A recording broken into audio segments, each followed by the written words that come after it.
Hello everyone. Every decade has someone within the entertainment industry that helps define a type of entertainment for that decade. The 1980s had Michael Jackson define pop music of that decade. The 1990s had Nirvana define rock music of that decade. The 2000s had Eminem define rap music of that decade. The list goes on and on. Comedy is no exception to this either. Comedy in the 1980s experienced a boom in mainstream popularity. Every comic at the time wanted to be the next big thing. Some found success to certain degrees. Though, no matter what degree of success they found, nobody would come parallel to the success that Eddie Murphy had in the 1980s. Eddie Murphy is an American stand-up comedian, actor, and singer. He was born on April 3rd, 1961, in New York City, U.S. His full name is Edward Reagan Murphy. His influences are Richard Pryor, George Carlin, Bill Cosby, Redd Foxx, Carl Reiner, Lily Tomlin, Peter Sellers, Charlie Chaplin, Robin Williams, Muhammad Ali, and Bruce Lee. He also had a now deceased brother named Charlie Murphy, who was also a comedian and actor. Some of you might remember him being a performer in The Chappelle Show, most notably in the Rick James sketch.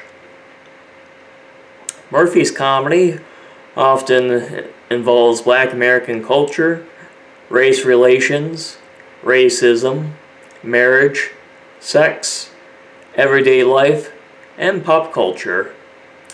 He tackles these subjects through an observational comedy, musical comedy, sketch comedy, blue comedy, dark comedy, insult comedy, racial comedy, and satirical lens. On July 9th, 1976, at the tender age of 15, Murphy first performed comedy in a talent show at the Roosevelt Youth Center. He did an impression of singer Al Green as Green's song "Let's Stay Together" played. This performance led to work at other clubs and eventually to late-night jobs. In 1980, at only 19 years old, Murphy would join the cast of Saturday Night Live for its 6th season. Due to his work on SNL in the early 80s, Murphy would gain national attention and helped save the show from cancellation. Murphy had many fan-favorite characters during his tenure on SNL. Characters such as Buckwheat, a grown-up version of the Little Rascals character, Mr. Robinson, a parody of the children's show host Mr. Rogers, and Gumpy, a parody of the children's cartoon character. During his time on SNL, Murphy would release his first stand-up comedy special for HBO titled Delirious, and he would co-star in comedy movies 48 Hours and Trading Places. On April 14th, 1984, Murphy would leave SNL towards the end of the 9th season. After leaving SNL, Murphy would star in the buddy cop action comedy movie Beverly Hills Cop, which shot him to international stardom and became the highest grossing movie of 1984. Sorry about that mix-up earlier. In 1987, Murphy would release his legendary last stand-up comedy special for Paramount Pictures titled Raw. To this day, Raw is the highest grossing comedy special ever made. It surpassed Murphy's idol, Richard Pryor's legendary stand-up comedy special, Live on the Sunset Strip. It is also the last time he ever performed comedy. In 1988, Murphy would star in the romantic comedy movie Coming to America. Coming to America would be an even bigger box office success than Beverly Hills Cop. By the end of the 80s, Murphy was Hollywood's highest grossing star. Once the 1990s came, though, Murphy's career started to decline. His movies started to become box office failures and panned by critics. The lowest point during this time was the release of the critically panned Beverly Hills Cop 3.